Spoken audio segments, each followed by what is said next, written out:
Senate ने Israeli जारियत के खिलाफ और अहले फलस्तीन से इजहार यकजहती के लिए मुत्तफ़िका करारदाद मंजूर कर दी। करारदाद में कहा गया किसी रियासत ने ऐसा कत्लेआम और जंगी जुराइम नहीं किए। इसराइल की हिमायत करने वाले शरीक जुर्म हैं।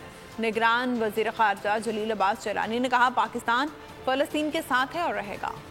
किसी रियासत ने ऐसा कत्लेआम और जंगी जराइम नहीं किए। इसराइल की हिमायत करने वाले शरीक जुर्म हैं। अहले फलस्तीन से सारे यकजहती के लिए सेनेट ने करारदाद मंजूर कर ली।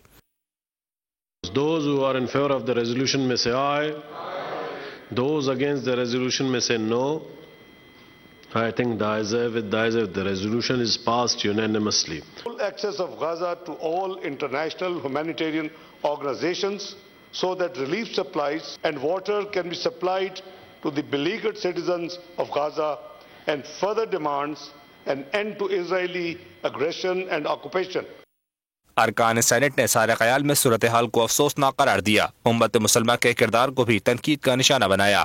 निगरान वज़ीर ख़ारजा जलील अब्बास जलानी ने कहा फ़लस्तीन के साथ हैं और रहेंगे।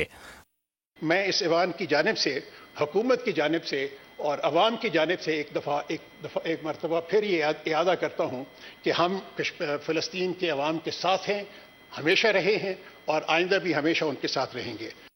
करारदाद की मंजूरी के बाद ऐवान बाला का इजलास गैर मुय्यना मुद्दत के लिए मुलतवी कर दिया गया। I hereby prorogue the Senate session on the conclusion of its business on Wednesday, the 1st November 2023. Signed, Chairman Senate. Subscribe करें और बेल दबाएं ताकि कोई खबर रह न जाए।